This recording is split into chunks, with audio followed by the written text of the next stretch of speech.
আপনি আপনার স্ত্রীর কাছে বসে আছেন, একটা ফুরফুরে মনে আনন্দ চিত্তে স্ত্রীর সাথে আলাপ করছেন, তার সাথে আপনি ভাব আদান প্রদান করছেন, আল্লাহর আরশ পর্যন্ত খুশি হয়ে যায়। সুবহানাল্লাহ, আল্লাহর আরশ পর্যন্ত খুশি হয়ে যায়। যতক্ষণ পর্যন্ত আপনি এইভাবে আপনার স্ত্রীর সাথে কথা বলতে থাকেন, স্ত্রীর কাছে বসা থাকেন, আপনার আমলনামার মধ্যে সওয়াব লিখতে থাকে। রাসূল পাক সাল্লাল্লাহু আলাইহি সাল্লাম এই কথা বলার পর এক সাহাবী বললেন, ইয়া রাসূলুল্লাহ, স্ত্রীর সাথে একসাথে শুবো, একসাথে ঘুমাবো, একসাথে খাবো, একসাথে তাকে আদর করব, এটা কি সওয়াবের কাজ হতে পারে? রাসূল পাক সাল্লাল্লাহু আলাইহি সাল্লাম বললেন, আচ্ছা তোমার স্ত্রীকে না নিয়ে তুমি যদি আরেকজন স্ত্রীর কাছে বসে থাকো, আছে কিনা? আছে কিনা? মজাই লাগে, পনিও খাইবেন, রেডি থাকেন। তুমি অন্য কোন স্ত্রীর পাশে বসে বসে ফিস ফিস ফিস ফিস করলা, মজাই লাগবে, তবে মনে রেখে দিও তোমার আমলনামার মধ্যে জিনার গুনাহ লেখা হবে। তুমি যতক্ষণ তোমার স্ত্রীর কাছে বসা থাকবে, জান্নাতের দরজাগুলি তোমার জন্য খোলা আরম্ভ হয়ে যাবে। আর যতক্ষণ পর্যন্ত পরস্ত্রীর সাথে বসা থাকবে, ততক্ষণ পর্যন্ত তোমার আমলনামার মধ্যে গুনাহ লেখা হবে কিনা। সাহাবায়ে কেরাম বলেন, ইয়া রাসূলুল্লাহ, অন্য স্ত্রীর সাথে বসলে তো গুনাহ তো হবেই, তাহলে তার উল্টাটা তোমার হালাল বউর সাথে বসলে, তোমার হালাল যাকে হালাল করেছো তার সাথে বসলে সব হয়ে যাবে। সুবহানাল্লাহ, সুবহানাল্লাহ। চাষটলে বসতে ভাল লাগে, টিভি দেখতে ভাল লাগে, আরেকজনের ভাবিকে ডেকে ডেকে মুখের মধ্যে পানি এনে দেয়, ভাবি কেমন আছেন, বউকে বলো না, বউ তুমি কেমন আছো। শরম লাগে, শরম লাগে।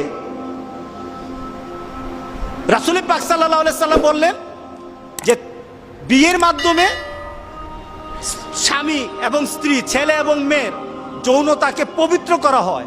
সুবহানাল্লাহ, সুবহান, কত সুন্দর কথা। স্ত্রীকে হেফাজত করা হয়, এই মেয়েকে সমাজের বিভিন্ন ধরনের খারাপ লুলুপ দৃষ্টি থেকে একটা মেয়েকে বাঁচানো হয়। কারণ একটা মেয়ে যখন একটা ছেলের আন্ডারে হালালভাবে বৈধ হয়ে যায় বিয়ের মাধ্যমে, তখন আর এই মেয়ের দিকে কেউ খারাপ দৃষ্টি দেয় না। কি বলেন? দেয় না। দেখুন ইসলাম কি বলছে, রাসূল পাক সাল্লাল্লাহু আলাইহি ওয়াসাল্লাম কিভাবে ব্যাখ্যা করছে। রক্ষণাবেক্ষণ হয় মেয়েটাকে রক্ষণাবেক্ষণ করা হয়। কারণ একটা ছেলে যখন একটা মেয়েকে বিয়ে করে, তার চিন্তা চেতনায়, তার ভাবনায়, তখন মনে হয় যে এই মেয়েটাকে সকল ধরনের বিপদ আপদ থেকে আমি রক্ষা করব, আমি তার পাশে থাকবো, আমি তাকে বিভিন্ন গার্ড দেব, তাকে তার বিপদের সময় আমি কাছে থাকবো। কি বলেন? বলে কি না? আপনার স্ত্রীর কাছে যদি কেউ ঘেঁষায়, তখন মেজাজটা গরম হয় কি না? হ্যাঁ, কেন হয়? কারণ সে আপনার হালাল হয়ে গেছে। রাসূল পাক সাল্লাল্লাহু আলাইহি সাল্লাম বললেন, কেউ যদি ঘেঁষতে চায় তোমার মেজাজ গরম হয়ে যায়, তার পিছনে কারণ হলো তুমি তার রক্ষক হয়ে গেছো। ইসলাম একটা মেয়েকে রক্ষণাবেক্ষণের সুযোগ করে দেয় বিয়ের মাধ্যমে। আর ওই মেয়ে যে স্টাইল করে বিয়ে করেছে, সন্তান প্রজননের গোটা পৃথিবী টিকে থাকবে যতক্ষণ পর্যন্ত আল্লাহ সুবহানাহু ওয়া তাআলা যে মানুষ সৃষ্টির পদ্ধতি বানিয়েছেন, পদ্ধতি সৃষ্টি করেছে, এটা চালু থাকবে ততদিন পর্যন্ত পৃথিবী সুন্দর হবে। আপনি ইউরোপ আমেরিকায় যান, বাচ্চা নাই, 40 বছর আগ পর্যন্ত তারা বাচ্চা কাচ্চা নেয় না। এটার পার্সেন্টেজ কত? 77%। 77%। আমি অনেকদিন আগে একটা ডাটা দেখেছিলাম, ইউরোপ আমেরিকার ছেলে মেয়েরা তারা 40 বছর 45 বছর পর্যন্ত তারা বিয়ে করবে না। মানে কি? বিয়ে করলে তো বাধা হয়ে যায়। তাদের ধারণা হলো, এক মহিলা আমার ভাগ্নিকে পড়ায় একটা ইংলিশ, তা আমি ওই সময় ম্যানচেস্টারে ছিলাম। তো ওই মহিলা আমার বান্ধবীকে বলছে তার 100টা ফ্রেন্ড আছে, 100টা ফ্রেন্ড।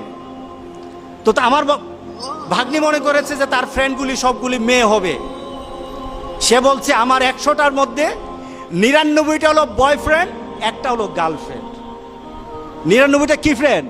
বয়ফ্রেন্ড, আর একটা হলো গার্লফ্রেন্ড। কারণ তাদের কথা হলো বিয়ে আর বাচ্চা নেওয়ার মাধ্যমে আমাদের জীবনের যে একটা চাহিদা আছে, চাহিদাটা নষ্ট হয়ে যাবে। চাহিদাটা পূরণ করতে পারবো না। সুতরাং 100 ফ্রেন্ড কোন দিন কার কাছে যাবে এটাও তার তালিকা নাই। এটা হলো পশু থেকে আরো খারাপ। কি বলেন, ঠিক আছে কিনা বলেন? পশু থেকে আরো খারাপ। কিন্তু ইসলাম বলে কি? ইসলাম বলে যে তোমাদের একটা নির্দিষ্ট সময়সীমা, আমাদের সমাজে যেটা আছে 18 বছর, এটাও তো রাষ্ট্রীয় হতে পারে, কিন্তু ইসলাম কিন্তু বলে দিয়েছে যখনই কোনো ছেলে আর মেয়ের মাঝে অবাধে যৌনাচার এবং হারাম পথে চলে যাওয়ার কোনো ধরনের সিমটম তার মধ্যে দেখা যাবে, তখনই তাকে বিয়ে করে দাও, তখনই বাবার কর্তব্য তাকে বিয়ে দিয়ে দাও। এটা আমার ইসলাম বলেছে, এটা আমার আল্লাহ বলেছেন, এটা আমার রাসূলের বলা। সুতরাং যতক্ষণ পর্যন্ত এই পদ্ধতি চালু না হবে জেনা ব্যভিচার কমবে না, বাড়তেই থাকবে, বাড়তেই থাকবে, লিভ টুগেদার বাড়তে থাকবে। রাসূল পাক সাল্লাল্লাহু আলাইহি সাল্লাম থেকে যে আমাদের বিয়ের মাধ্যমে কি হয়, আমাদের প্রজন্ম সৃষ্টি হয়। আমাদের সমাজে প্রজন্মের এই সমাজও আছে, ওই সমাজও আছে। মুসলমানরাও বলে যদি বিয়ের মাধ্যমে সন্তান জন্ম নেয়, এই সন্তানগুলি হলো আখিরাতের পুঁজি। কোথাকার পুঁজি? আখিরাতের পুঁজি। একটা সঠিক পদ্ধতিতে সন্তানকে যখন বড় করা হয়, এগুলি হয় যে আখিরাতের পুঁজি। আর বিয়ে ছাড়া যে সন্তানগুলি হয়, আমাদের সমাজে সন্তানগুলির একটা নাম দিয়েছে, নামটা কি? হারামজাদা। কি বলেন, রাগ করতেছেন নাকি? কারণ কি? একটাই শুধু নীতি, শুধু বিয়ের পদ্ধতি নাই, একটা হয়ে গেছে জান্নাতের আশা। আর একটা পদ্ধতি না থাকার কারণে সে সমাজের মধ্যে নিকৃষ্ট একটা পর্যায়ে চলে গেছে। এই নীতির মধ্যে যারা আঘাত করবে, আল্লাহর কসম, আল্লাহ দুনিয়া তো তাকে দেখাবেন, আখেরাত তো তাকে ছাড়বেন না। কি বলেন, ঠিক আছে কিনা বলেন? একটা সঠিক পদ্ধতিতে এই সমাজের মধ্যে মানুষ বৃদ্ধির একটা ব্যবস্থা হয়ে যায়। এরপরে কি হয়? রাসূল পাক সাল্লাল্লাহু আলাইহি সাল্লাম কাল হাসুরের দিনের সাহাবায়ে কেরামদের সাথে একটা গর্ব করতেছিলেন। সুবহানাল্লাহ, উম্মত নিয়ে গর্ব করতেছিলেন। কি গর্ব? রাসূল পাক সাল্লাল্লাহু আলাইহি সাল্লাম বলছিলেন কাল হাসুরের দিন উম্মতরা দাঁড়ানো থাকবে, নবীরা সামনে থাকবে, উম্মত দাঁড়ানো থাকবে। কোন উম্মত হবে, কোন নবীর পেছনে উম্মত হবে 50 জন, 1000 জন, লক্ষ জন, কোটি জন হবে। কিন্তু আমি মুহাম্মদ রাসূলুল্লাহ সাল্লাল্লাহু আলাইহি সাল্লাম যখন হাসরের ময়দানে দাঁড়ানো হবে, আমার পেছনে উম্মতের সংখ্যা হয়ে যাবে কোটি কোটি, উম্মতের সংখ্যা হয়ে যাবে সবার থেকে আমার উম্মতের সংখ্যা বেশি হয়ে যাবে। আমি তখন সেটা আনন্দ বোধ করব, আমার মধ্যে আনন্দ লাগবে, আমার মধ্যে একটা সম্মান বোধ সৃষ্টি হবে। বিয়ের মাধ্যমে রাসূল পাক সাল্লাল্লাহু আলাইহি সাল্লামকে ওই আখিরাতের ময়দানে, হাসরের ময়দানে যারা বিয়ে করে হালাল ভাবে সন্তান জন্ম দেয়, তারা রাসূলের সম্মান বৃদ্ধির জন্য তারা ব্যবস্থা করে। জোরে বলেন সুবহানাল্লাহ। কারণ সেখানে যদি উম্মত বেশি হয়, সম্মানটা কার হবে? আমার রাসূলের হবে। কার হবে সম্মান? আমার